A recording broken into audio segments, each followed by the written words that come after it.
would you step in then if you were worried, if you heard a crying child, like continually crying? Because the former editor of Vogue, Alexandra Shulman, she wrote about this in her column yesterday, and she said she kept hearing, she didn't know quite what house it was, they kept hearing this child. It wasn't like a baby, but a child crying.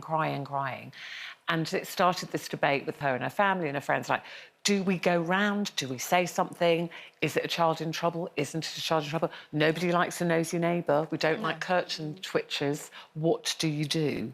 What would you do, Miley? Take a dummy round first and ask them to try that. No, but would you? I don't mean just like, oh, how annoying, there's a baby crying, but you know that, just like, is something wrong? I think if it's going to play on your conscience and you're going to think, if there's somebody in trouble, you know, ultimately a child's cry is their only way of communication. So it might be annoying for some, but it's the only thing they've got.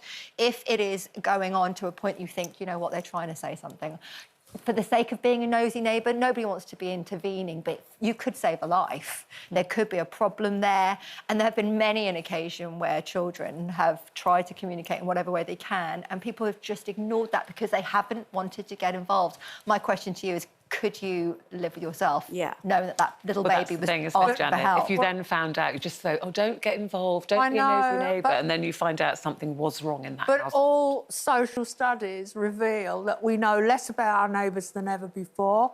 We don't communicate or do anything with our neighbours compared to my mum's generation and directly after the war, where, you know, photos of them talking over the back wall was... I've got loads of photos of my mum and my auntie talking over the back wall. They knew everybody in the street and they'd have street parties. So now we've got to this point where we don't know our neighbours, and the neighbours frequent in the cities, the neighbours change all the time.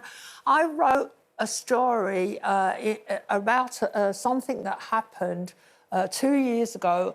I read a story in one of the national papers that in an East Coast town, I don't know if it's Skegness or not, but it was a town that is struggling.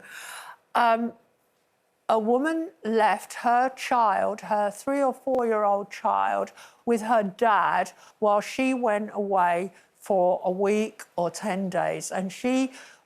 nobody's saying she did anything wrong. She left him with the child with his granddad. The granddad, over the next few days, had a heart attack and died, and that child started crying and eventually starved to death. Oh. And it was in a terrace house in a street of other terraces. And people went, oh, I heard a baby crying, but I didn't think anything of it. That story upset me so much, because what could the little child do? Nothing. Well, I suppose, like Mylene said, you know, if in doubt, then you contact your But you don't have to go around yourself. You can say, can you go and do a welfare check? And just say, I am concerned, and then that they do a welfare check, and if everything's fine, that's good, isn't it?